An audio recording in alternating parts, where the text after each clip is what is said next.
नमस्कार मित्रांनो, स्वागत आहे तुमचं माझ्या चॅनल सई ट्रेड मराठीमध्ये. मी आहे सचिन आणि आज मी तुम्हाला ग्रो ॲपचा पूर्ण डेमो दाखवणार आहे.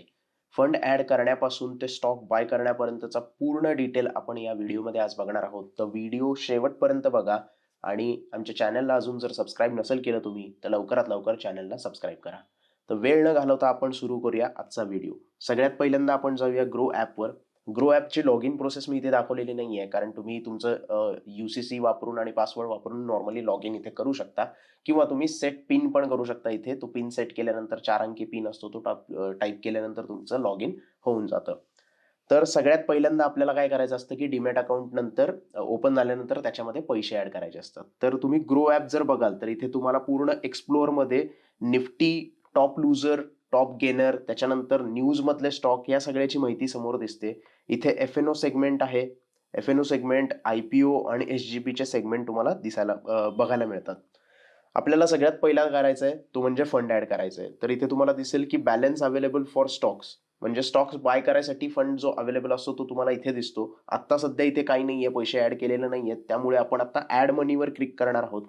ऍड मनीवर क्लिक केल्यानंतर तुम्ही रिडायरेक्ट होता ऍड मनीच्या पेजवर. इथे तुम्हाला अमाऊंट किती ऍड करायची आहे ती इथे टाईप करावी लागते किंवा एंटर करावी लागते. जेवढी अमाऊंट तुम्ही ऍड करणार आहात स्टॉक बाय करायसाठी किंवा डीमॅट अकाउंटमध्ये तुम्ही किती अमाऊंट ठेवणार आहात कंटिन्युअसली बाईंग करण्यासाठी, ती अमाऊंट तुम्हाला तिथे ऍड करायची आहे. 100 पेक्षा जास्त इथे तुम्हाला अमाऊंट ऍड करायची आहे, त्याच्यापेक्षा कमी नाही करायचे. 100च्या मल्टिपलमध्ये तुम्ही कितीही नंतर वरती पैसे ऍड करू शकता. तर सध्या इथे 500 आहे. मी काय करणार आहे, इथे 1000 रुपये ऍड करणार आहे. तर 1000 रुपये माझे इथे मी टाईप करतो. त्याच्यानंतर मला काय करायचंय की इथे पे युझिंग मेथड ऑफ ट्रान्सफर, म्हणजे पैसे ऍड करायची मेथड आपल्याला इथे सिलेक्ट करायची आहे. नेट बँकिंग ऑलरेडी इथे सिलेक्ट आहे, पण आपल्याला अजून पण इथे ऑप्शन मिळतात. अदर UPI न तुम्ही एंटर करू पैसे ट्रान्सफर करू शकता किंवा जे तुमचा UPI ID आहे, जो भीम ॲपचा ID आहे, त्याच्यावरनं पण तुम्ही पैसे ट्रान्सफर करू शकता आणि बँक ट्रान्सफर वाया NEFT किंवा RTGS पण तुम्ही करू शकता. आता नेट बँकिंगनं जेव्हा तुम्ही पैसे ऍड करता किंवा बँक ट्रान्सफर करता, NEFT करता, तेव्हा बँकेचे जे काही चार्जेस असतात ते तुम्हाला पे करायला लागतात. मग ते काही असतील, नेट बँकिंगचे चार्जेस बँक जे तुम्हाला चार्ज करेल ते असू शकतात किंवा NEFT करण्यासाठी 7 रुपये पर ट्रान्झॅक्शनचे तुम्हाला चार्ज इथे लागू शकतात. तर ते तुम्ही एकदा चेक करून घ्या आणि त्यानंतरच पैसे ऍड करून घ्या. UPI ID जेव्हा तुम्ही वापरता, गुगल पे वापरता किंवा फोन पे वापरता किंवा भीम ॲप वापरता, तेव्हा तुम्हाला कुठलंही ट्रान्झॅक्शन चार्जेस द्यायला लागत नाहीत. फ्री ऑफ कॉस्ट इथे तुमचं जे ट्रान्झॅक्शन होतं ते होऊन जातं. तर इथे आपण काय करणार आहोत, मी enter other UPI app select करणार आहे आणि अदर UPI सिलेक्ट केल्यानंतर मी जो काही इथे जीपेचा किंवा काही कोड टाकणार आहे त्याप्रमाणे इथे पैसे मी ऍड करून घेणार आहे. तर ऍड मनीवर मी क्लिक करणार आहे. UPI ID मला इथे एंटर करायचं, इथे सांगते ते UPI ID एंटर करा. इथे तुम्ही हा जो ओपन झालेला UPI ID चा, तिथे तुम्ही गुगल पेचा ID टाकू शकता, फोन पेचा टाकू शकता किंवा तुम्ही भीम ॲपचा पण ID एंटर करू शकता. जी बँक तुमच्या त्या ऍप्लिकेशनला लिंक असेल ती तुम्हाला तिथे ऍड करायचंय, तो ID ऍड करायचा आणि त्याच्यानंतर पैसे ऍड करायचे आहेत. तर इथे आपण ती प्रोसेस कंप्लीट करून घेऊ. तुम्ही इथे बघू शकता की ऍक्सेप्ट करायचे तुम्हाला रिक्वेस्ट. गुगल पेचा मी ID टाकलाय, त्यामुळे गुगल पेवर ती अप्रूव्ह करायला येते रिक्वेस्ट. तिथून तुम्ही पे करायची आहे. पे किंवा डिक्लाइनचा ऑप्शन येतो तुम्हाला गुगल पेवर, तिथून तुम्हाला पे करायचे आहेत ते पैसे आणि जे काही गुगल पेचा तुमचा पिन असेल 4 अंकी, तो टाकून तुम्ही तिथे ते जी ट्रान्सफर प्रोसेस आहे ती कंप्लीट करू शकता. इथे आपली प्रोसेस कंप्लीट होत आहे. ऍड मनीची जी प्रोसेस आहे ते प्रोसेस पेमेंट सक्सेसफुल झालेलं आहे. तुम्ही इथे बघू शकता की 1000 रुपये आता आपण या ग्रो ॲपच्या अकाउंटमध्ये ऍड केलेले आहेत. माझ्या HDFC बँक मधून हे पैसे मी इकडे ट्रान्सफर केलेले आहेत. त्यानंतर तुम्हाला इथे डन करायचं आहे. डन केल्यानंतर तुम्हाला इथे दिसेल की तुमचे डिटेल्स आहेत. क्लोजिंग बॅलन्स जो आहे तो 1000 रुपये आहे. आत्ताच आपण पैसे ऍड केलेले आहेत आणि 16 तारखेला म्हणजे आजच्या डेटला हे पैसे ऍड केलेत ते आपल्याला इथे दिसून येतंय. त्यामुळे पूर्ण जे ट्रान्झॅक्शन आहेत आपले ते इथे आपल्याला बघायला मिळत आहेत. परत एकदा आपण जाऊ मागच्या पेजवर आणि जो मेन पेज आहे आपण तिथे आपण जर बघितलं तर आता इथे ऍड मनीचा ऑप्शन येत नाहीये, कारण तो तुम्ही जर तुमच्या प्रोफाईलमध्ये गेला तर तो तिथे तुम्हाला दाखवेल की ऍड मनी आणि तुमचा बॅलन्स जो आहे तो. आता आपण बघूया वॉचलिस्ट कशी ऍड करायची, कारण जो स्टॉक आपण बाय करणार आहे तो पहिल्यांदा आपल्या वॉचलिस्टमध्ये असला पाहिजे आणि वॉचलिस्टमध्ये आल्यानंतरच आपण त्या स्टॉकमध्ये बाईंग करू शकतो. आता इथे जो सर्चचा ऑप्शन दिसतोय, सर्च ग्रोचा ऑप्शन दिसतोय, इथून तुम्ही स्टॉक सर्च करू शकता. इथे जर तुम्ही बघितलं तर वेगवेगळे म्युच्युअल फंड, वेगवेगळे स्टॉक पण तुम्ही इथे सर्च करू शकता. तर युनिव्हर्सल सर्च ऑप्शन तुम्हाला इथे मिळतोय. त्याच्यामध्ये तुम्ही फंड पण सिलेक्ट करू शकता. जसं की तुम्हाला माहिती आहे ग्रोमधनं आपण म्युच्युअल फंड पण अप्लाय करू शकतो आणि SIP पण चालू करू शकतो. त्याचबरोबर स्टॉक्समध्ये पण बाईंग करू शकतो. तर जो स्टॉक तुम्हाला इथे बाय करायचा आहे तो तुम्ही इथे सर्च करू शकता. जसं की मला इथे टाटा मोटर्स ऑलरेडी आलेला आहे. तर त्याच्यावर जर सर्च केलं तर टाटा मोटर्सच्या डायरेक्ट स्टॉकवर मी तिथे जाईन आणि इथे तुम्हाला सेल आणि बायचा ऑप्शन मिळेल. इथे चार्ट बघायला मिळतील आणि त्यानंतर तुम्ही तो स्टॉक तिथे बाय करू शकता. युनिव्हर्सल सर्च ऑप्शन मधून पण तुम्ही स्टॉक सर्च करू शकता. वॉच लिस्ट जर तुम्ही नाही केली आणि जर तुम्हाला नसेल वॉच लिस्ट करायची तरीही काही प्रॉब्लेम नाही. या सर्च ऑप्शन मधनं तुम्ही सगळ्या गोष्टी सर्च करून तिथे तो स्टॉक बाय करू शकता. तरी पण आपण वॉच लिस्ट ऍड करूया.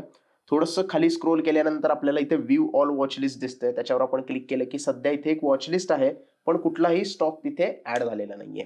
तर आपल्याला इथे सर्च मध्ये जायचंय किंवा इथे सर्च मध्ये जर आपण गेलो तर आपल्याला इथे स्टॉक सर्च करायचे आहेत. जसं की आपण इथे टाटा मोटर आलंय ऑलरेडी हे दिसतंय. त्याच्यानंतर समोर एक प्लसचं बटन आहे. हे जर प्लसचं बटन तुम्ही टाईप केलं तर तो टाटा मोटरचा जो स्टॉक असणार आहे तो तुमच्या वॉच लिस्टला ऍड होणार आहे आणि खाली तुम्हाला एक मेसेज लिहून येणार आहे वॉच लिस्ट मध्ये स्टॉक ऍड झालेला आहे ते. दुसरा एक स्टॉक आपण ऍड करू. टाटा मोटर्सचा एक टाटा मोटर ऍड केलेला आहे. टाटा पॉवरचा आपण ऍड करू. इव्हन टाटा केमिकल आपण ऍड करू शकतो. टाटाचे सगळे वॉचलिस्ट तुम्ही एक सेपरेट वॉचलिस्ट टाटाची बनवू शकता किंवा मेटल सेक्टरची बनवू शकता, फार्मा सेक्टरची बनवू शकता. वेगवेगळ्या प्रकारची तुम्ही इथे जी वॉचलिस्ट आहे ते बनवू शकता.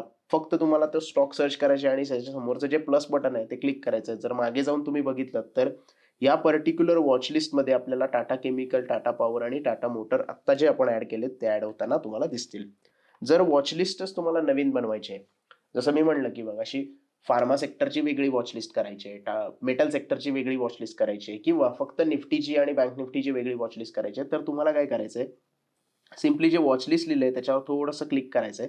क्लिक केल्यानंतर तुम्हाला इथे सिलेक्ट वॉचलिस्टचा ऑप्शन येईल. त्याच्यानंतर खाली क्रिएट न्यू वॉचलिस्ट येईल. त्या क्रिएट न्यू वॉचलिस्टवर क्लिक करायचं आणि त्या वॉचलिस्टला एक पर्टिक्युलर नाव द्यायचंय. ते नाव तुम्ही तुमचं पण देऊ शकता, एखाद्या सेक्टरचं पण देऊ शकता किंवा इंडायसेसचं पण देऊ शकता. It all depends on you. तर मला इथे समजा जर मेटलची वॉचलिस्ट तयार करायची आहे तर मग मी इथे मेटलचं नाव देणार आहे. म्हणजे जेवढे मेटलचे स्टॉक आहेत मला तेवढे या स्टॉक वॉचलिस्टमध्ये ऍड करायचे. त्यानंतर क्रिएट करायचंय. क्रिएट केल्यानंतर तुम्ही इथे बघू शकता की मेटलची वॉचलिस्ट आता ओपन झाली आहे आणि सर्चचा ऑप्शन आलाय, कारण आता आपण कुठलाही स्टॉक इथे ऍड केलेला नाहीये. तर सर्च करायचे आपल्याला मेटलचे स्टॉक. मेटलचे स्टॉक कुठले आहेत तर टाटा स्टील हा एक आहे. टाटा स्टीलचा स्टॉक आपण इथे बघू शकतो आणि त्याच्यानंतर आपण इथे प्लस बटन केल्यानंतर तिथे ऍड करू शकतो. राईट. तर टाटा स्टीलचा आपण इथे स्टॉक ऍड केलाय. दुसरा अजून मेटलचा जे स्टॉक आहे ते आपण इथे ऍड करू. नॅशनल अल्युमिनियम जो आहे तो आपण इथे ऍड करू शकतो. त्याच्यानंतर JSW स्टील आपण इथे ऍड करणार आहोत, जो काही एक मेटलचा स्टॉक आहे. तर 3 आपण इथे मेटलचे स्टॉक ऍड केलेत. मागे जाऊन बघितलं तर तुम्हाला इथे मेटलच्या ज्या वॉचलिस्ट मध्ये हे तिन्ही स्टॉक ऍड झालेले दिसतील आणि त्याची जी प्राइस आहे ती तुम्हाला तिथे समोर दिसायला लागेल.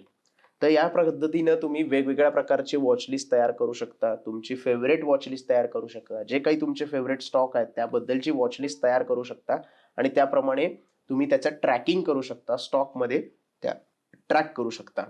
आता त्याच्यानंतर आपण थोडंसं बघणार आहोत की डॅशबोर्डमध्ये जाऊन बघू की कशा पद्धतीने तिथे होल्डिंग आणि जे स्टॉक आपण बाय करतो ते आपल्याला दिसतात. तर आता आपल्याला इथे होल्डिंगमध्ये इन्व्हेस्टेड व्हॅल्यू एक स्टॉक माझ्याकडे आहे ऑलरेडी टाटा पॉवर ग्रिडचा. त्याची करंट व्हॅल्यू किती चालू आहे म्हणजे ₹16 मायनसमध्ये तो स्टॉक चालू आहे आणि आत्ताची जी प्राइस आहे इन्व्हेस्टेड व्हॅल्यू आहे हे तुम्हाला सगळं होल्डिंगमध्ये दिसून येतं आणि तिथून तुम्ही तो स्टॉक विकू पण शकता आणि जे काही तुमच्या पोर्टफोलिओमध्ये स्टॉक आहेत ते तुम्हाला तिथे बघायला मिळतील. ऑल ऑर्डर्सवर जर क्लिक केलं तर तुमचे जे ऑर्डर्स आहेत, प्रिव्हियस ज्या ऑर्डर आहेत, म्युच्युअल फंड रिलेटेड असू देत किंवा स्टॉक रिलेटेड असू दे, या तुम्हाला इथे बघायला मिळतात. जसं की तुम्ही इथे बघता की 2 डिसेंबरला आपण पॉवर ग्रिडचा स्टॉक बाय केला होता. बाईंग प्राइस इथे आपल्याला मिळते, क्वांटिटी मिळते. 1 डिसेंबरला जे काही इथे स्टॉक मी बाय केले होते आणि सेल केले होते त्याची प्राइजेस तुम्हाला इथे बघायला मिळतात. तर पूर्ण ऑर्डरचा डेटा जो असतो तो तुम्हाला इथे बघायला मिळतो. फिल्टरमध्ये जर तुम्ही गेलात तर तुम्ही डेट रेंज सिलेक्ट करू शकता, बाईंग ऑर्डर सिलेक्ट करू शकता किंवा ऑर्डर स्टेटस सिलेक्ट करून ते अप्लाय करून तुम्ही त्या पर्टिक्युलर डेटला तुम्ही कुठली ऑर्डर बाय केली होती, कुठला स्टॉक बाय केला होता, किती प्राइसला बाय केला होता, ह्या सगळ्या डिटेल्स तुम्हाला तिथे मिळून जातात. तर फिल्टर लावून तुम्ही ऑल ऑर्डर इथे ट्रॅक करू शकता. म्युच्युअल फंड जर कोणी कुठला बाय केला असेल तर तोही तुम्ही इथे ट्रॅक करू शकता की किती रुपयाला तो म्युच्युअल फंड बाय केला होता, त्याची NAV काय होती, तो कुठल्या डेटला बाय केला होता, ह्या सगळ्याची गोष्टी तुम्हाला इथे बघायला मिळतात. आता सगळ्यात थोडंसं आपण जाऊया, पहिल्यांदा म्युच्युअल फंड बघूया, थोडंसं एक इंट्रोडक्शन, आणि त्याच्यानंतर आपण स्टॉक बाईंग आणि सेलिंगवर जाऊया. तर म्युच्युअल फंडच्या सेक्शनमध्ये गेल्यानंतर तुम्हाला इथे पूर्ण सगळ्या प्रकारचे म्युच्युअल फंड बघायला मिळतात, की डिफरंट म्युच्युअल फंड तुम्ही बाय करता. ELSSचा म्युच्युअल फंड असतो, लार्ज कॅपचा असतो, डिव्हिडंड वाला असतो किंवा ग्रोथ वाला असतो. तर सगळ्या प्रकारचे म्युच्युअल फंड तुम्ही इथे सिलेक्ट करू शकता. ऑल म्युच्युअल फंडचे इथे 3 इयर्स रिटर्न, जर चेंज केले तर 5 इयर्स रिटर्न आणि 1 इयर रिटर्न तुम्हाला इथे बघायला मिळतात. त्याप्रमाणे तुम्ही इथे म्युच्युअल फंडचं सिलेक्शन करू शकता आणि म्युच्युअल फंडचं सिलेक्शन केल्यानंतर तुम्ही तो म्युच्युअल फंड बाय करू शकता. डिफरंट इथे कलेक्शन्स तुम्हाला बघायला मिळतात. High return, tax saving, better than FD, top companies कुठल्या आहेत, ₹500 पासून SIP चालू करायचे असतील तर कुठले SIPs आहेत किंवा कुठले म्युच्युअल फंड आहेत, सेक्टर बेट्स कोणते आहेत, तर या सगळ्या गोष्टी तुम्हाला एका प्लॅटफॉर्मवर मिळतात. त्यामुळे जर तुम्हाला म्युच्युअल फंड पण बाय करायचे असतील आणि डीमॅट अकाउंटमध्ये स्टॉक पण बाय करायचे असतील तर तुम्ही ग्रो ऑप्शन इथे सिलेक्ट करू शकता. आणि जर तुमच्याकडे अजून ग्रो ॲप नसेल किंवा तुमचं अकाउंट ग्रो ॲपमध्ये नसेल तर डिस्क्रिप्शनमध्ये मी ग्रो ॲपची लिंक दिलेली आहे. ती लिंक वापरून तुम्ही तुमचं जे अकाउंट आहे ते ओपन करू शकता आणि जे काही करंट बेनिफिट चालू आहेत ते मिळवू शकता. तर या पद्धतीने तुम्हाला म्युच्युअल फंड बाय करायचं आहे. म्युच्युअल फंडवर आपण एक पूर्ण डिटेल व्हिडिओ नंतर बनवूया. सध्या आपण स्टॉक्स रिलेटेड बघतोय. त्यामुळे परत एकदा आपण एक स्टॉकवर येऊया. म्युच्युअल फंड कसा बाय करायचा ह्याबद्दल आपण एक व्हिडिओ बनवू. फक्त मला एक थोडंसं इंट्रोडक्शन द्यायचं होतं, की तुम्ही एकाच प्लॅटफॉर्मवरनं म्युच्युअल फंड पण बाय करू शकता. आता येऊया आपण बेसिक आपल्या स्टॉक्सकडे. तर स्टॉक्स बाय करायसाठी आपल्याला काय, की आपण वॉचलिस्ट सिलेक्ट करणार. कारण आपण ऑलरेडी जे ट्रॅक करतोय स्टॉक ते आपण इथे बाय करू शकतो. तर वॉचलिस्टमध्ये जाऊ शकतो. तर इथे तुम्हाला वॉचलिस्ट दिसेल. मेटलची वॉचलिस्ट जी बनवली आहे ती आपल्याला इथे बघायला मिळते. ऑल वॉचलिस्ट बघायची असतील तर सिम्पली त्याच्यावर क्लिक करायचं आहे आणि मेटलच्या ऐवजी तुम्ही वॉचलिस्ट इथे सिलेक्ट करू शकता. तर ती वॉचलिस्ट तुम्हाला तिथे बघायला मिळू शकते. तर आपल्याला स्टॉक बाय करायसाठी काय करायचं आहे, सिम्पली स्टॉक बाय करायसाठी जो स्टॉक आपल्याला बाय करायचा आहे, जो आपल्या वॉचलिस्टमध्ये आहे त्याच्यावर क्लिक करायचं आहे. त्याच्यावर जेव्हा आपण क्लिक करतो, क्लिक केल्यानंतर आपल्याला एक स्क्रीन ओपन होते, जिथे आपल्याला चार्ट बघायला मिळतो, जिथे आपल्याला परफॉर्मन्स बघायला मिळतं, टुडेज डे हाय आणि डे लो या गोष्टी बघायला मिळतात. थोडंसं स्क्रोल करून जर आपण गेलो तर मार्केट डेप्थ आपल्याला इथे बघायला मिळते. किती बिड प्राइस लावली आहे, लोक किती प्राइसला बाय करणार आहेत आणि किती जण कुठल्या प्राइसला विकणार आहेत, त्या गोष्टी आपल्याला इथे बघायला मिळतात. बाय ऑर्डर किती पर्सेंट आहेत, सेल ऑर्डर किती पर्सेंट आहेत, त्या सगळ्या गोष्टी आपल्याला इथे बघायला मिळतात. थोडंसं खाली स्क्रोल करून जर तुम्ही गेलात तर अॅनालिस्ट काय सांगतायत, जे फंडामेंटल अॅनालिस्ट असतात किंवा जे प्रोफेशनल्स असतात त्यांचं काय मत आहे, ते तुम्हाला इथे बघायला मिळतं. किती जण बायची जी आहे सिग्नल देत आहेत, किती जण होल्ड करायला सांगतायत आणि किती जण सेल करायला सांगतायत, ते तुम्हाला बघायला मिळतं. फंडामेंटल्स जर तुम्हाला चेक करायचे असतील तर त्या स्टॉकचे प्रत्येक स्टॉकमध्ये हे तुम्हाला बघायला मिळतं. असं नाहीये की मी टाटा पॉवर सिलेक्ट केलाय म्हणून टाटा पॉवरमध्येच बघायला मिळणार आहे मला. तर प्रत्येक स्टॉकमध्ये जर तुम्ही ओपन केला, स्टॉकची डिटेल ओपन केल्या, तर ह्या सगळ्या डिटेल तुम्हाला बघायला मिळतात आणि एकाच ठिकाणी ह्या सगळ्या डिटेल बघायला मिळतात. कारण फंडामेंटल्स जर आपल्याला बघायचे असतील तर आपल्याला दुसरी वेबसाईट बघायची गरज नाहीये. इथे तुम्हाला पूर्ण फंडामेंटल्स बघायला मिळतात. मार्केट कॅप किती आहे, PE रेशो किती आहे, PB रेशो किती आहे, इंडस्ट्री PE किती आहे, ROC किती आहे, त्यानंतर EPS स्टॉकचा किती आहे, डिव्हिडंड यील्ड किती आहे आणि बुक व्हॅल्यू किती आहे. जे इम्पॉर्टंट फॅक्टर असतात फंडामेंटल अनालिसिसमध्ये ते आपल्याला इथे बघायला मिळतात एकाच स्क्रीनवर. त्याच्यानंतर तुम्हाला फायनान्शियल्स पण बघायला मिळतात. कंपनीचा रेव्हेन्यू किती आहे, पास्ट इयर्सचा परफॉर्मन्स कसा आहे, प्रॉफिट पर्सेंटेज किती आहे, नेटवर्थ किती आहे, या सगळ्याबद्दल आपल्याला quarter on quarter and year on year सगळ्या गोष्टी बघायला मिळतात. अबाउटमध्ये तुम्ही बघू शकता की कंपनीचे पॅरेंट ऑर्गनायझेशन कोण आहे, मॅनेजिंग डायरेक्टर कोण आहे, या सगळ्या गोष्टी बघायला मिळतात. शेअर होल्डर्स पॅटर्न जो की इम्पॉर्टंट असतो आपल्याला, तो इथे बघायला मिळतोय. तर एकाच प्लॅटफॉर्मवर आपल्याला सगळ्या गोष्टी बघायला मिळतात. कुठल्या म्युच्युअल फंडनं या पर्टिक्युलर स्टॉकमध्ये किती पर्सेंटचा स्टेक घेतलेला आहे याचे पण डिटेल्स आपल्याला इथे बघायला मिळतात. त्यामुळे आपलं जे फंडामेंटल अनालिसिस असतं ते ऑलमोस्ट इथे कम्प्लीट होऊन जातं. टेक्निकल अनालिसिस करायसाठी आपल्याला चार्ट पण अवेलेबल इथे आहे. तर पर्टिक्युलर म्युच्युअल फंडचं किती पर्सेंटचा स्टेक आहे आणि त्याच्या सिमिलर स्टॉक म्हणजे पीअर टू पीअर कॉम्पिटिटर कोण कोण आहेत ते पण इथे आपल्याला डिटेल बघायला मिळतात. त्यामुळे तुमचं जे कंपॅरिझन असतं ते एकदम येथे व्यवस्थित पद्धतीने होऊन जातं. न्यूजमध्ये जर तुम्ही गेलात तर न्यूज पर्टिक्युलर स्टॉकमध्ये आजची कुठली न्यूज आहे, टाटा पॉवरची कुठली न्यूज आहे, त्या सगळ्या न्यूज तुम्हाला इथे बघायला मिळतात. त्यानंतर टाटा पॉवरचे जे इव्हेंट्स आहेत, बोर्ड मीटिंग असेल किंवा डिव्हिडंड अनाउन्समेंट असेल, बोनस शेअरची अनाउन्समेंट असेल, ती तुम्हाला इव्हेंट्समध्ये बघायला मिळतात. अपकमिंग इव्हेंट्समध्ये ते तुम्ही बघू शकता की काय जनरल बॉडी मीटिंग मध्ये काय चाललंय, एजीएम मध्ये काय चाललंय. तर या पद्धतीने तुम्ही पूर्ण त्या स्टॉक बद्दलची माहिती घेऊ शकता आणि त्याच्यानंतर डिसाईड करू शकता की बाय करायचंय का नाही. आता आपल्याला जर चार्ट बघायचा असेल तर सिम्पली काय करायचंय, हा तुम्हाला चार्ट दिसतोय, तर चार्ट मध्ये हे जे बटन दिसते त्याच्यावर तुम्हाला क्लिक करायचंय. इथे तुम्ही daily daily chart, weekly chart, 1 month chart, 3 years आणि 5 इयर्सचा चार्ट एकदम बघू शकता. तर तुम्ही चार्ट जर थोडासा मोठा केला तर अशा पद्धतीने चार्ट तुमच्या इथे ओपन होतो आणि तिथे तुम्ही सिलेक्ट करू शकता इंडिकेटर, त्यानंतर टाइम फ्रेम आणि त्यानंतर जो काही तुम्हाला कॅन्डलस्टिक बघायचा आहे तर तोही तुम्ही इथे सिलेक्ट करू शकता. जसं की आपण आता इथे कॅन्डलस्टिकचा पॅटर्न लावलाय आणि एक इंडिकेटर इथे आपण सिलेक्ट केलेला आहे. तर इथून तुम्ही टाइम फ्रेम सिलेक्ट करू शकता. जिथे 5 मिनिट आहे तिथे तुम्ही 15 मिनिटं किंवा 1 दिवसाचा चार्ट बघू शकता. फॉर एक्झाम्पल जर आपण इथे सिलेक्ट केलं तर आपल्याला डिफरंट डिफरंट टाइम फ्रेम इथे बघायला मिळतो. 10 मिनिटाचा, 15 मिनिटाचा, 1 तासाचा, 4 तासाचा, 1 दिवसाचा, 1 वीकचा. जो टाइम फ्रेम तुम्हाला जो व्यवस्थित वाटतोय टाइम फ्रेम, तुम्ही ज्या टाइम फ्रेमवर ट्रेड करणार आहात किंवा इन्व्हेस्टर असाल तर डेली टाइम फ्रेम बघत असाल तर तो टाइम फ्रेम तुम्ही इथे सिलेक्ट करू शकता. जसं की मी डेली चार्ट सिलेक्ट केलाय.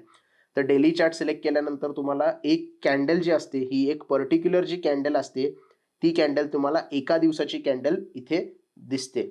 जर तुम्ही इथे 5 मिनिटाची कॅन्डल सिलेक्ट केली तर ती जी 5 मिनिटाची कॅन्डल असते ती एक कॅन्डल 5 मिनिटाची कॅन्डल अशी तुम्हाला इथे इंडिकेशन देत असते. त्यामुळे जसा तुम्ही टाइम फ्रेम सिलेक्ट कराल तशा पद्धतीने ते कॅन्डल्स तिथे आपल्याला बघायला मिळतील. त्याच्यानंतरचा जो शेजारचा ऑप्शन आहे हा आहे कॅन्डलचा ऑप्शन. हा कॅन्डलचा ऑप्शन तुम्ही सिलेक्ट करू शकता. इथे नॉर्मल कॅन्डल जी आता आपण सिलेक्ट केली आहे ती सिलेक्ट करू शकता. लाईन चार्ट सिलेक्ट करू शकता, बार चार्ट सिलेक्ट करू शकता, हायकेनेशी कॅन्डल सिलेक्ट करू शकता. वेगवेगळे प्रकार आहेत चार्ट स्टाईलचे, ते तुम्ही इथे सिलेक्ट करू शकता. नॉर्मल मी तुम्हाला सजेस्ट करेन की कॅन्डलस्टिक चार्टवरच तुम्ही अनालिसिस करा, कारण ते खूप इझी असतं आणि व्यवस्थित पद्धतीने तुम्हाला ते अनालिसिस करता येतं. त्याच्यानंतरचा जो ऑप्शन इथे चार्टमध्ये आहे तो आहे इंडिकेटर्सचा. खूप जण प्राइस ऍक्शनच्या ऐवजी नवीन नवीन जेव्हा सुरू करतात तेव्हा टीव्ही बघून किंवा युट्यूब बघून भरपूर जण इंडिकेटर्स त्यांना इंटरेस्ट करतात. इंडिकेटर्समध्ये त्यांचा इंटरेस्ट असतो. मी मुव्हिंग ॲव्हरेज लावलंय किंवा MACD लावलंय, RSI लावलंय, व्हॉल्यूम चार्ट बघितलाय, तर ते इंडिकेटर तुम्हाला सिलेक्ट करायचे असतील तर तुम्ही इथे सिलेक्ट करू शकता. ऑल इंडिकेटर्स इथे तुम्ही सर्च पण करू शकता, जसं की ते RSI, MACD, VWAP, moving average, Bollinger band, pivot point, भरपूर सारे इंडिकेटरचे ऑप्शन तुम्हाला मिळत आहेत आणि त्या तुमच्या ट्रेडिंग स्टाईलनुसार तुम्ही इथे इंडिकेटर सिलेक्ट करू शकता आणि ते आपल्या चार्टवर अप्लाय करू शकता, जेणेकरून तुम्हाला इथे चार्टवर इंडिकेटर बघायला मिळतील. सध्या आपण एक लावूया इंडिकेटर इथे. पिवट पॉईंटचा इंडिकेटर आपण इथे प्लेस करूया. तुम्ही बघाल तर पिवट पॉईंटचा इंडिकेटर आपण इथे प्लेस केलाय. तर थोडंसं इथे आपल्याला ज्या लेवल्स आहेत त्या बघायला मिळत आहेत. या पद्धतीने तुम्हाला तो इंडिकेटर बघायला मिळतो. आता जे कोणी पिवट पॉईंट शिकला असेल किंवा ज्यांना पिवट पॉईंट बद्दल माहिती आहे ते या पद्धतीत ते सांगू शकतात की कशा पद्धतीने इथे बाईंग आपल्याला करायचं आणि कशा पद्धतीने आपल्याला सेलिंग करायचं. तर डिफरंट डिफरंट इंडिकेटर तुम्ही इथे सिलेक्ट करू शकता. जसे की RSI लावायचं आहे तर RSI आपण इथे सिलेक्ट करू शकतो. तर इथे तुम्ही RSI इंडिकेटर बघू शकता कशा पद्धतीने RSIचं इथे मुवमेंट होत आहे. तर इंडिकेटर्स लावणे किंवा इंडिकेटर्स प्रमाणे ट्रेड करणे हे टोटली तुमच्या ट्रेडिंग स्टाईलवर डिपेंड होतं. तुम्ही कशा पद्धतीचे तिथे ट्रेड घेताय किंवा इंडिकेटर लावताय हे टोटली तुमच्यावर डिपेंड असतं. तर इथे आपल्याला आता बाईंग आणि सेलिंग बघायचे. हे तर होतं पूर्ण ओव्हरव्ह्यू होता स्टॉकमध्ये आपल्याला काय काय बघायचंय, चार्ट कसे बघायचे त्याच्यावरचा. आता आपल्याला बाय ऑर्डर आणि सेल ऑर्डर बघायचे. इथे तुम्हाला बाय आणि सेल दोन्ही बघायला मिळते. सिम्पली आपल्याला बाय जर करायचं असेल तर सिम्पली आपण बायवर क्लिक करणार आहे. बायवर क्लिक केल्यानंतर तुम्हाला एक विंडो ओपन होते जिथे तुम्हाला ऑर्डर प्लेस करायची असते. तर इथे तुम्ही बघू शकता करंट जी प्राइस चालू आहे टाटा पॉवरची ती दिसते. त्याच्यानंतर इथे टाईपमध्ये तुम्हाला डिलिव्हरी सिलेक्ट दिसते. आता डिलिव्हरी केव्हा असते आणि इंट्राडे केव्हा असते, जर तुम्ही इथे चेंज केलं तर इथे इंट्राडे सिलेक्ट होईल आणि इथे डिलिव्हरी सिलेक्ट होईल. तर डिलिव्हरी म्हणजे काय आणि इंट्राडे म्हणजे काय थोडंसं बघून घेऊया. डिलिव्हरीचा दुसराच अर्थ आहे CNC. CNC म्हणजे cash and carry. Cash and carry म्हणजे काय की तुम्ही आज स्टॉक घेता आणि तो 1 दिवसापेक्षा जास्त पर्यंत पण होल्ड करू शकता. तसा तो आज प्रॉफिट झाला तर आजही विकू शकता, काही प्रॉब्लेम नाहीये. पण डिलिव्हरी घेणे म्हणजे काय, एखाद्या स्टॉकची पूर्ण प्राइस देणे म्हणजे ₹234 20 पैसे चालू आहे तर एका स्टॉकच्या मागे ₹234 20 पैसे पूर्ण पे करणे आणि त्या स्टॉकची डिलिव्हरी घेणे. आता ही डिलिव्हरी तुम्हाला T+1 डे नंतर मिळते. सेटलमेंट झाल्यानंतर तुमच्या पोर्टफोलिओमध्ये तो स्टॉक येतो आणि त्याची पूर्ण डिलिव्हरी तुम्हाला मिळते.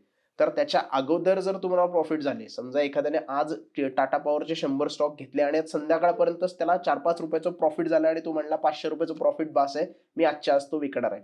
तर तुम्ही त्या दिवशीही तो विकू शकता, काहीही प्रॉब्लेम नाही आहे. पण डिलिव्हरी जेव्हा तुम्ही घेता तर तुम्हाला मॅन्डेटरी नसतं त्याच दिवशी विकणं. तुम्ही दुसऱ्या दिवशीही होल्ड करू शकता, 1 वर्ष होल्ड करू शकता, 10 वर्षापर्यंत होल्ड करू शकता, काहीही प्रॉब्लेम नाहीये.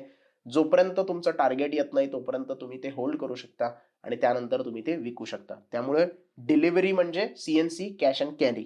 आता दुसरा जो ऑप्शन आहे तो इथे इंट्राडेचा ऑप्शन आहे. इंट्राडेचा ऑप्शन जर तुम्ही सिलेक्ट कराल तर काय होतं, त्याला MIS पण म्हणतात. MIS म्हणजे मार्जिन इंट्राडे स्क्वेअर ऑफ.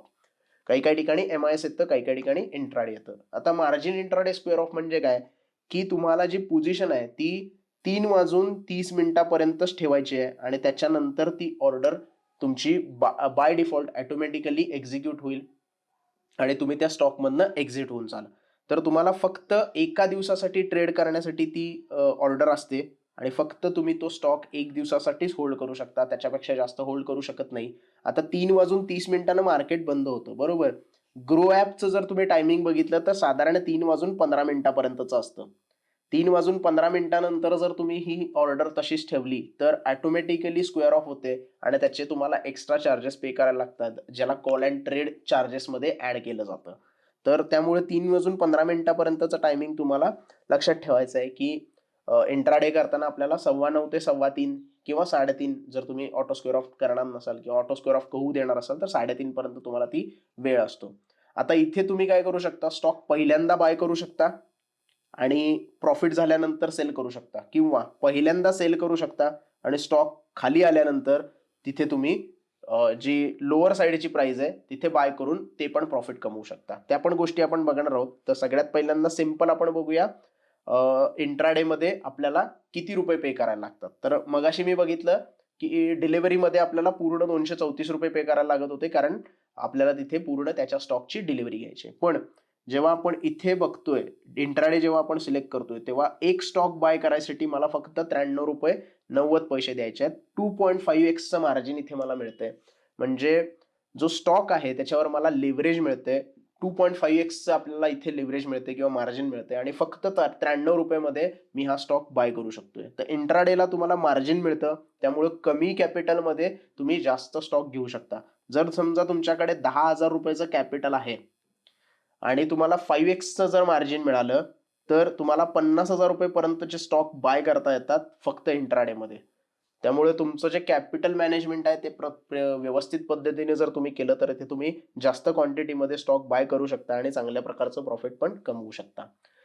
सगळ्यात पहिल्यांदा आपण बघूया डिलिव्हरीमध्ये स्टॉक बाय करायचं आणि त्याच्यानंतर आपण बघूया इंट्राडेमध्ये स्टॉक बाय करायचं. तर इथे आपण सध्या टाईप डिलिव्हरी सिलेक्ट करू. टाईप डिलिव्हरी सिलेक्ट केल्यानंतर इथे तुम्हाला काहीही मार्जिनचं ऑप्शन मिळत नाहीये. जे 234 रुपये 10 पैसे चालू आहेत त्यावर तुम्हाला तो स्टॉक बाय करावा लागतो.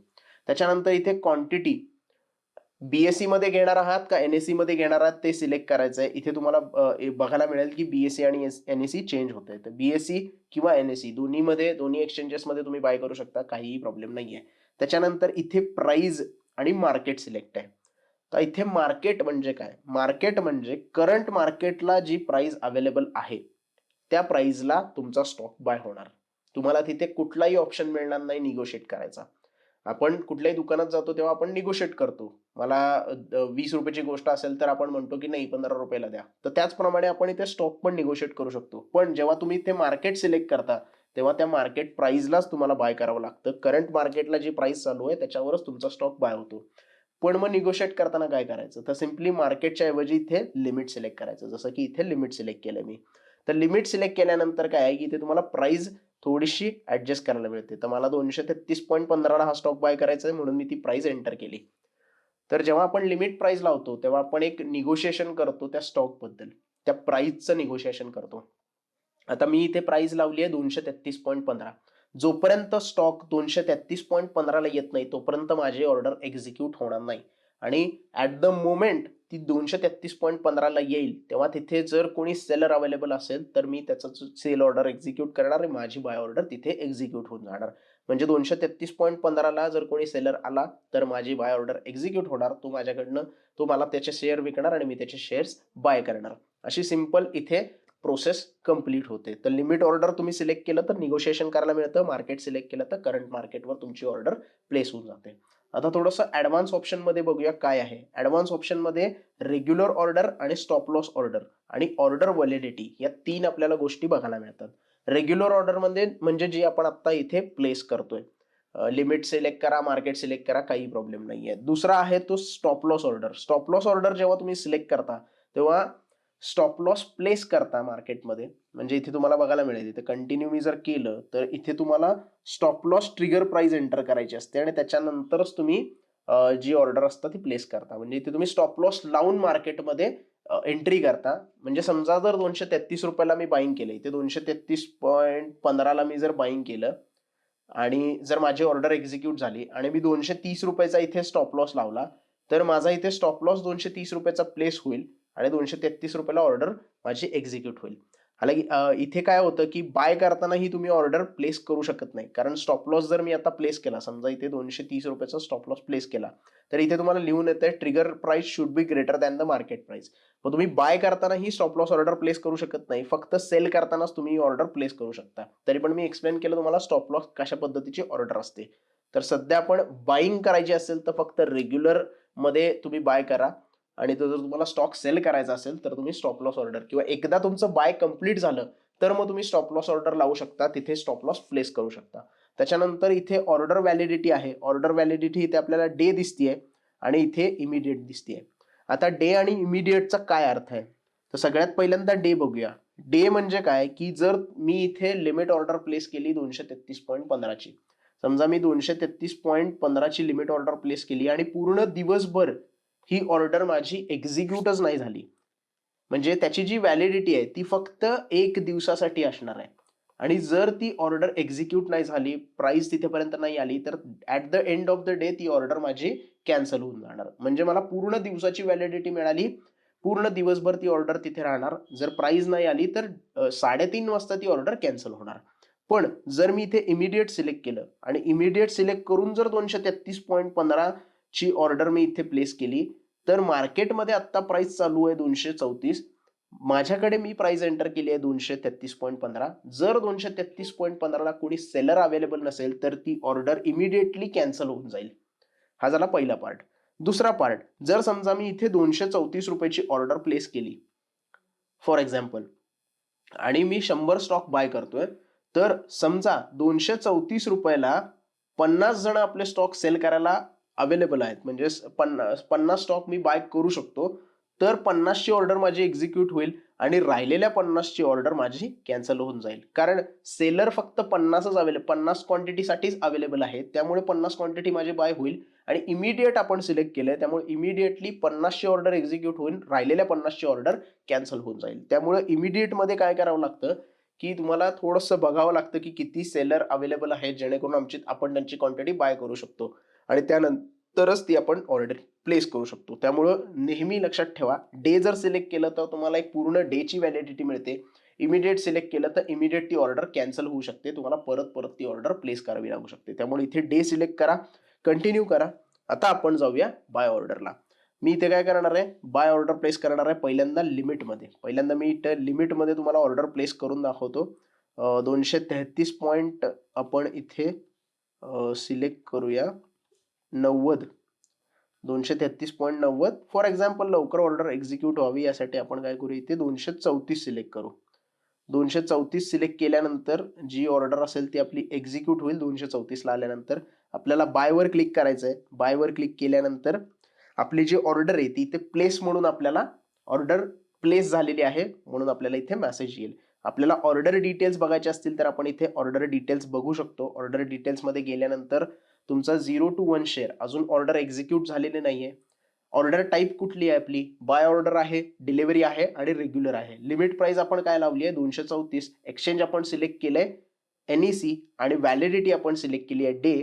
तर ऑर्डर आपली प्लेस झाली आहे. ऑर्डर एक्झिक्युशन अवेटेड येते, त्यामुळे मॉडिफाय इथे जर करायची असेल ऑर्डर, इथूनच तुम्हाला अजून खालच्या प्राइसला घ्यायची असेल किंवा प्राइस वाढवायची असेल तर तुम्ही इथे मॉडिफाय करू शकता ऑर्डर.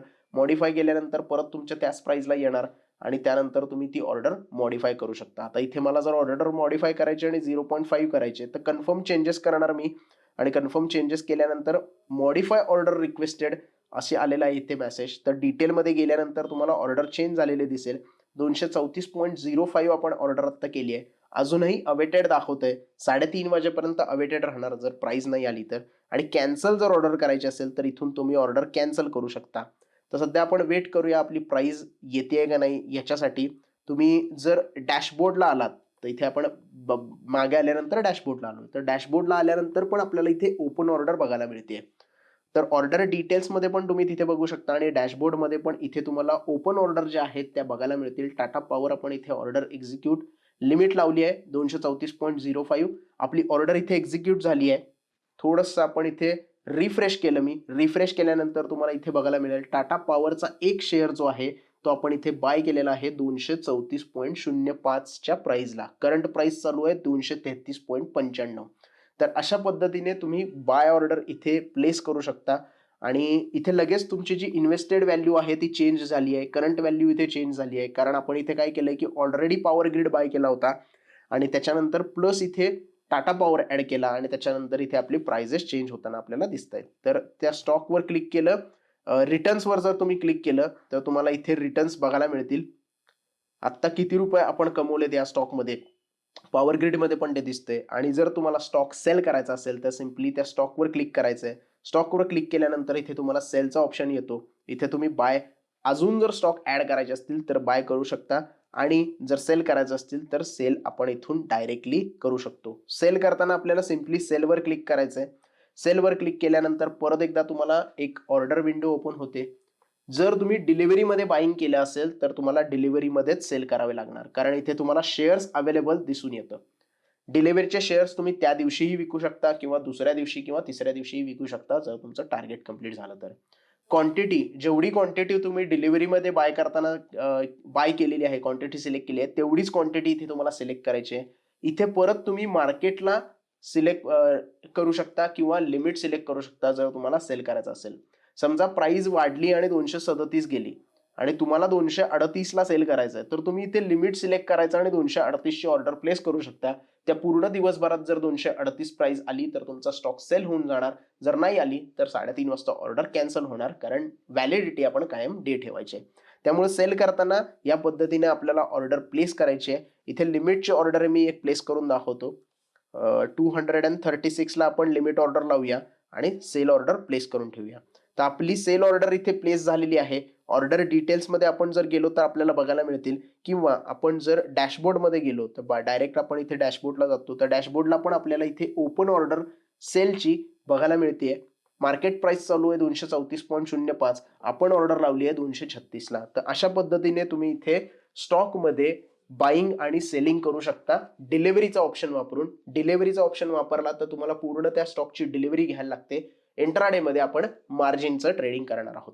तर हे डिलिव्हरी ऑप्शन बद्दल, डिलिव्हरी ट्रेडिंग बद्दल होतं किंवा डिलिव्हरीमध्ये स्टॉक कसा बाय करायचा याच्याबद्दलचं ट्युटोरियल होतं. आता आपण बघूया जर आपल्याला इंट्राडे मध्ये कुठला स्टॉक बाय करायचा आहे किंवा इंट्राडे मध्ये कुठला स्टॉक सेल करायचा आहे कारण दोन्ही गोष्टी आपण इंट्राडे मध्ये करू शकतो. तर त्या कशा पद्धतीने करायच्यात ते आपण एकदा बघून घेऊया. तर एक्सप्लोर मध्ये परत आपण जाणार आहोत.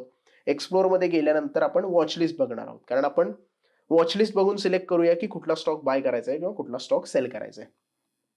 त्याच्या आधी आपण थोडंसं निफ्टीचं इथे बघून घेऊ.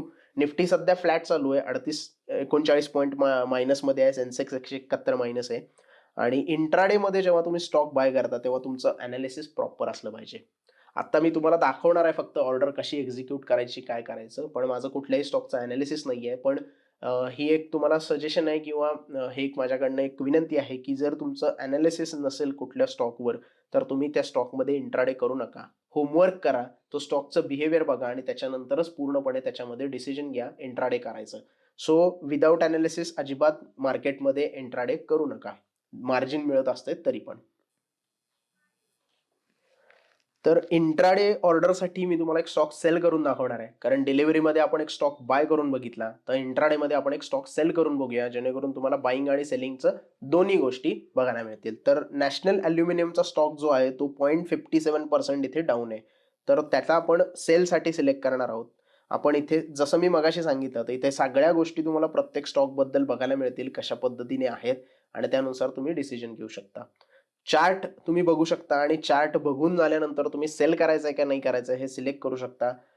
जर तुम्ही इंट्राडे ट्रेडिंग करणार असाल तर तुम्हाला टाइम फ्रेम थोडासा छोटा वापरायला लागतो, कारण इंट्राडेचं जे टायमिंग असतं 9:15 इंट्राडेमध्ये आपण ट्रेडिंग चालू करू शकतो आणि 3:30 आपण ट्रेड करू शकतो. म्हणजे 9:15 ते 3:30 एवढ्या टायमिंगमध्येच इंट्राडेचा ट्रेड केला जातो. त्याच्यापेक्षा जास्त इंट्राडेचा ट्रेडिंग करता येत नाही. 9:15 नंतरच तुम्ही एखाद्या स्टॉकमध्ये इंट्राडे करू शकता आणि 3:30च्या अगोदर तुम्हाला तो ट्रेड स्क्वेअर ऑफ करावा लागतो. ग्रो ॲपमध्ये 3:15 स्क्वेअर ऑफ करायचा आहे. जर 3:15 स्क्वेअर ऑफ नाही केला तर ऑटो स्क्वेअर ऑफ होतो आणि एक्स्ट्रा चार्जेस तुम्हाला पे करायला लागतात. तर इथे आपण तेच करणार आहोत. इंट्राडेची ऑर्डर कशी प्लेस करायची ते बघणार आहोत. इंट्राडेमध्ये जसं मी मगाशी सांगितलं तसं आपल्याला मार्जिन मिळतं आणि मार्जिनमध्ये आपण छोट्या कॅपिटलमध्ये पण जास्त क्वांटिटी बाय करू शकतो. तर आपण बघूया आता नॅशनल ॲल्युमिनियमला आपल्याला किती मार्जिन मिळते. तर आपण पहिल्यांदा सेल करणार आहोत. सेल करताना काय करायचं, आता आपल्याला शॉर्ट पोझिशन बनवायची, याला शॉर्ट पोझिशन बनवणं म्हणतात.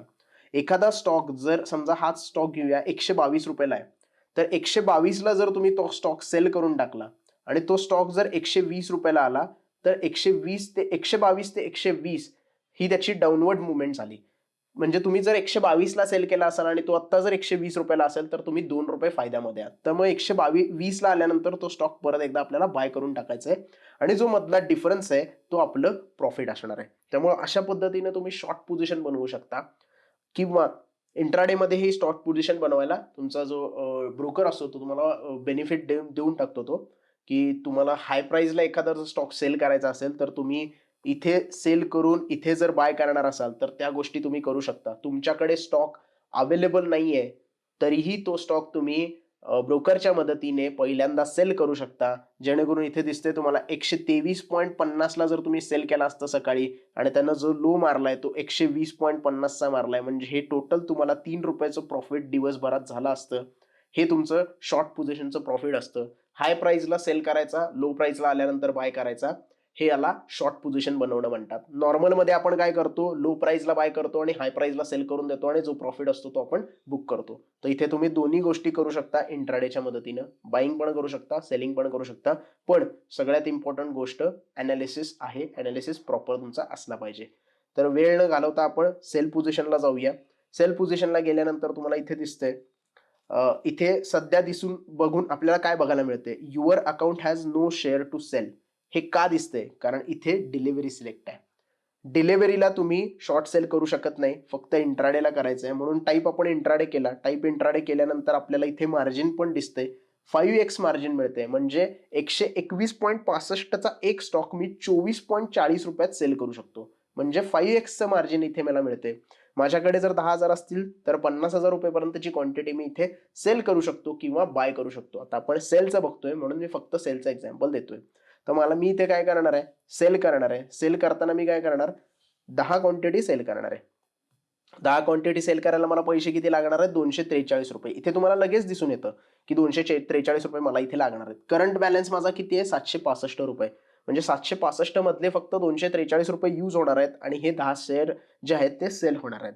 तर आता वेळ झाली आहे 12:07. तर 3:30 वाजेपर्यंतचा आपल्याकडे वेळ आहे हा स्टॉक आपल्याला सेल करायसाठी. परत इथे तुम्ही मार्केट किंवा लिमिट सिलेक्ट करू शकता. आता करंटली आपण मार्केटच सिलेक्ट करूया. लिमिट सिलेक्ट केलं तर ती ऑर्डर एक्झिक्यूट लवकर होणार नाही, त्यामुळं डायरेक्ट मार्केटला मी इथे सेल करतो. तर सेल सक्सेसफुल असा आपल्याला मेसेज आलेला आहे.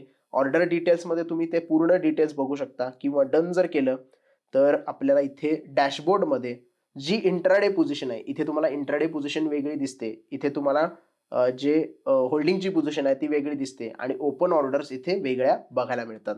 तर इथे तुम्ही बघू शकता नॅशनल ॲल्युमिनियमचा जो शेअर आहे आपण इथे सेल केलाय आणि त्याचं जे प्रॉफिट आहे इथे आपल्याला दिसतंय.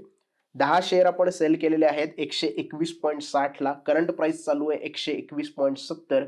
जसा तो प्राइस 121.60च्या वरती जाईल तसं मला लॉस होणार, कारण प्राइस माझ्या सेलिंग प्राइसच्या वरती जाते आणि जसा तो 121च्या खाली येईल तसा मला इथे प्रॉफिट होणार. तर अशा पद्धतीने तुम्ही इंट्राडे मध्ये ट्रेडिंग करू शकता. तुम्ही आता बघू शकता 121.50 प्राइस झाली आणि आपल्याला इथे 1 रुपयाचं प्रॉफिट होतंय, लगेच 1 रुपयाचा नुकसान आपल्याला दिसून येतंय. तर इंट्राडे मध्ये एवढी फास्ट मुवमेंट असते, कमी प्राइस मध्ये तुम्ही जास्त क्वांटिटी सेल करू शकता आणि त्याप्रमाणे तुमचं जे ट्रेडिंग आहे ते करू शकता. तर अशा पद्धतीनं तुम्हाला बाईंग आणि सेलिंग करायचं असतं डिलिव्हरी आणि इंट्राडे मध्ये. ग्रो ॲपचा वापर करून तुम्ही इझिली या गोष्टी करू शकता. युजर फ्रेंडली ॲप आहे आणि त्या पद्धतीने तुम्ही स्टॉकचं अनालिसिस करून स्टॉकमध्ये बाईंग आणि सेलिंग करू शकता, आपला पोर्टफोलिओ बनवू शकता, म्युच्युअल फंड बाय करू शकता किंवा इंट्राडे मध्ये पण ट्रेडिंग करू शकता. So that's it for today. आज आपण पूर्ण फंड ॲड पासून ते स्टॉक कसा बाय करायचा, डिलिव्हरीमध्ये स्टॉक कसा बाय करायचा आणि इंट्राडे मध्ये स्टॉक कसा बाय करायचा आणि सेल करायचा याच्याबद्दलचं पूर्ण डिटेल बघितले. आय होप तुम्हाला व्हिडिओ पूर्णपणे समजला असेल. व्हिडिओ आवडला असेल तर प्लीज लाईक करा, कमेंट करा आणि आमच्या चॅनलला पण जरूर सबस्क्राईब करा. धन्यवाद.